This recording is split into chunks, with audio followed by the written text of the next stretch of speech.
Hey there, Grumpy Old Fart here. Be sure to check me out over on Rumble. There you'll find all of my stuff from YouTube, plus my political and social commentary and weekly current events, which YouTube frowns on. Links to my Rumble channel as well as my other YouTube channels and links to let you order my books are in the description of this video.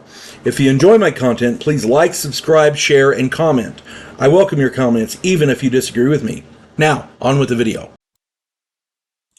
Hey there, Grumpy Old Fart here. I'm doing an advanced Dungeons and Dragons advice video on Dungeon Master Etiquette, and this is pretty much advice for dungeon masters. I do a lot of videos suggesting how dungeon masters can improve their games and how players can improve their play. I've also made suggestions on how players should act during the games and what not to do during their games. Mostly, it's just don't be an asshole kind of thing. And I always say, if you don't choose to follow my advice, cool, you don't have to. These aren't hard, fast rules. These are suggestions and advice.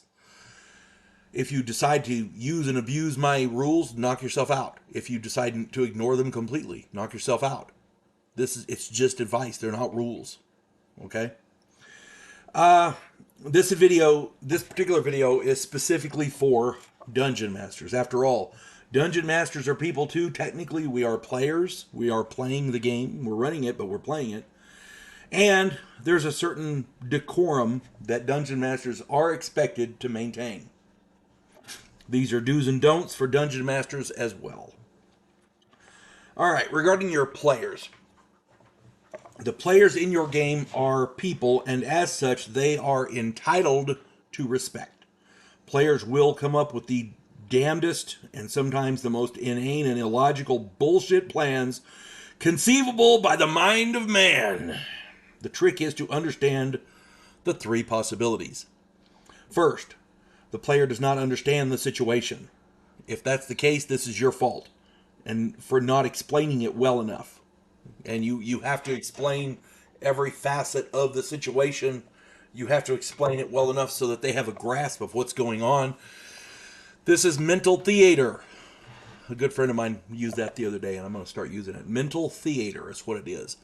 They have to be able to mentally grasp what the situation. If you have not explained it well enough, they will not understand it. This will cause problems. Sometimes their bad plans are because they don't understand something because you haven't explained it well enough. That's suggestion one. That's possibility one, excuse me. Possibility two, their grasp of logic and or physics is faulty. This is fairly common. They simply believe that their character is capable of doing things that it cannot do. Or they believe the outcome will justify the actions, whatever that is. It is your job to mediate the situation. Remember, this player is being on the level and honestly believes this course of action is not only appropriate, but will be advantageous somehow. This is I like to call this an honest mistake. And this happens. This actually happens a lot in the game. This is more than likely the most common situation. If you've explained the situation well enough and they understand what's going on, sometimes people just make bad plans. They have bad ideas. It happens. How many businesses have gone broke with bad business plans? It happens. Okay? You got to mediate it and play it out. If the bad guy, you can't undermine the bad guy's intelligence or his plan to make the player succeed. However, I mean, if the player makes a stupid ass plan, knowing the situation, they make a stupid ass plan and they still succeed, they're going to continue with these stupid ass plans. If their stupid ass plan fails, oh crap, we need a better plan. See how that works? It's a way of teaching them to be better players. And everybody wants to be better players. Okay? So, remember, it's your job to mediate the situation. Sometimes bad plans fail. And you can mediate it to the point to where the failure is a minor failure as opposed to a cataclysmic failure. But remember, that if these players are not... They're not being assholes. They understand the situation. They just had a bad idea. Sometimes bad ideas fail badly. Look up a video that I did called oh, something like How to Sink the Ocean, I think it's called.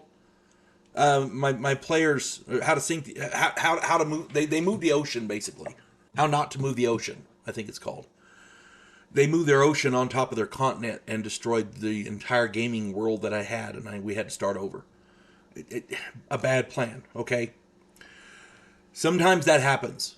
There's nothing you can do about it. Once the rules were established and they used those rules effectively, they knew the rules.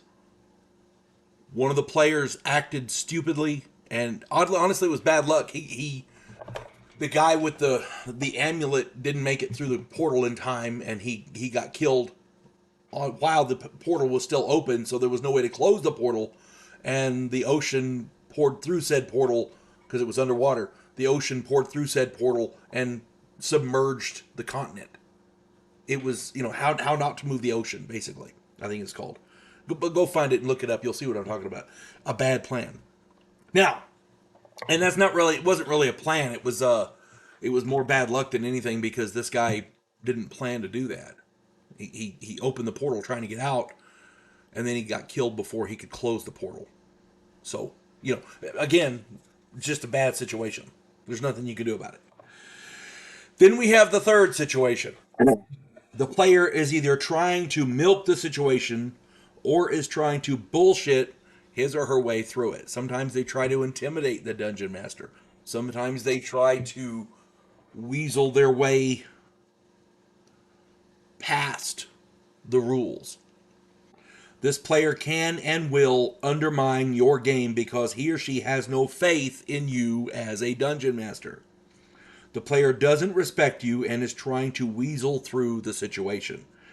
Later on, this player will talk shit about you and will try to sway your players to his way of thinking. This player deserves to have his player character killed and or penalized in the course of the game. But it is important to make sure every player sees that you're not being spiteful or retaliatory towards that player.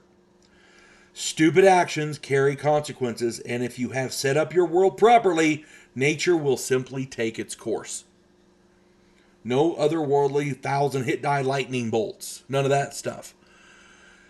I used to play with a guy, and his thing was anytime somebody tried to question him on a rule or try to figure a better way to do something other than his story, which he thought trumped the rules, a mystery 1,000 hit die lightning bolt would come out of nowhere and obliterate the character, the player character, and you'd have to make up a new character. Yeah, I played in his game exactly 1 week. I saw it happen to 2 other players, and I just didn't go anymore because this guy's name was Bill, and he was a piece of shit, and he didn't know how to dungeon master. But that's what that boils down to. If you set up your game properly, you won't need to do that. The world will take care of the situation.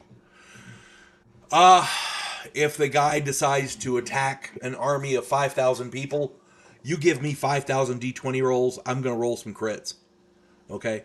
If the guy decides, well, I think we can take that dragon. Yeah, he won't, we can take that dragon. Yeah. You better be high enough level and be packing some serious firepower, because dragons are not wimps in any event. The crappiest dragon is still a badass.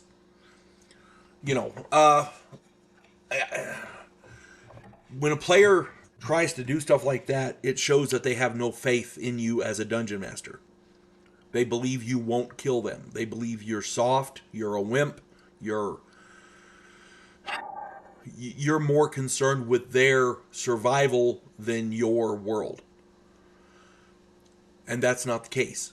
You want them to survive, but you don't want to sacrifice the integrity of your world for them to survive. Okay? If a character dies, a character dies. It's that simple. You got to let nature take its course, and nature in your world is the world you've set up. Just play it accordingly. Now, regarding other dungeon masters, here we go. Dungeon masters enjoy talking and debating with other dungeon masters. That is the nature of the beast. I get some of my best ideas talking to other dungeon masters. I learn from playing under other dungeon masters in their games. Many great ideas are shared between dungeon masters. A solid, intellectual, respectful debate can be fun and enlightening. However, if another dungeon master does not share your opinion or they do things completely different, that is their prerogative. Do not try to change his or her mind. Do not try to force your beliefs or your methods on them. Remember, the primary rule of dungeon mastering is if the players are having fun, they're doing it right. Okay? If his or her players enjoy his game, he or she is doing it correctly. They're doing it right. You have no right to try and change the way that they play. It's their game. Let them run it. I have long suggested that a dungeon master should play in other people's games to refresh and recharge their imagination and to learn more about running games. Remember, even if it's what not to do. Remember, nobody knows everything and nobody is too old to learn. I'm 56 years old. I'm going to be 57 in August. I'm playing in a game right now. It's 5th edition. I don't know the rules as well as my son does, as well you know. But the people that are running this game are top notch. They are excellent dungeon masters. Okay? I have loads more experience than they do, but I am learning so much from them. Not so much of the rules of 5th edition, but in how to run a game. I'm learning from them. Okay? You're never too good, too perfect to learn. Never, ever, ever, under any circumstances, try to influence or otherwise bully another dungeon master, especially if you're playing in their game. They deserve exactly as much respect as you do. And in their game, they are the dungeon master. Sit back, let them run the game, and enjoy yourself. You're there to play. Sit back and play. Case in point, and I just talked about this, we finally found a good gaming group in this area. They meet once a week. My son and I play. My wife works that day, otherwise she would play as well. They play 5th edition. I'm enjoying playing in their games. I don't usually play 5th edition, and this is an educational experience for me. Our 2 dungeon masters are Chris and Nico. I have been running Advanced Dungeons and Dragons probably longer than they've been alive. But they are the dungeon masters. I do not argue with them, nor do I try to show them a better way. It's their game, and I am a player there. Both Nico and Chris are excellent dungeon masters. They know the material. They run really great games.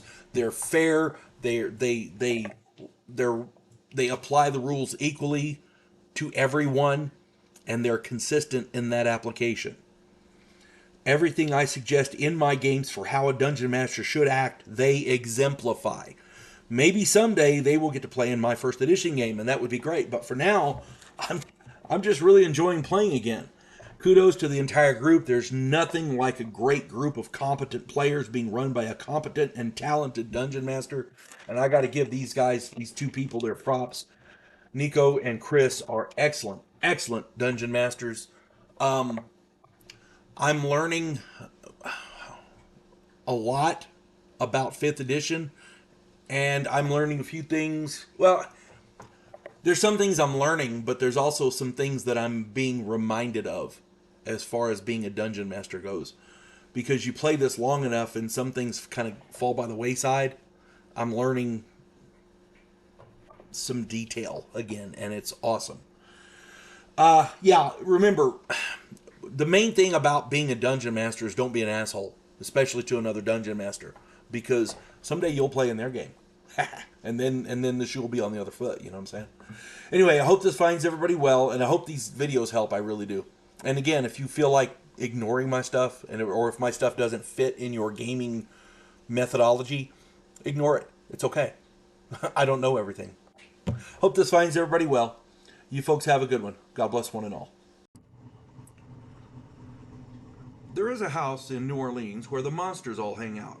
When the police detective, who happens to be a skinwalker squirrel, uncovers a plot by a paranormal perpetrator, he has to enlist the aid of his fellow housemates. If you enjoy a modern, quirky take on historical mythology, check out my new original novel, The House Off Farrago Road.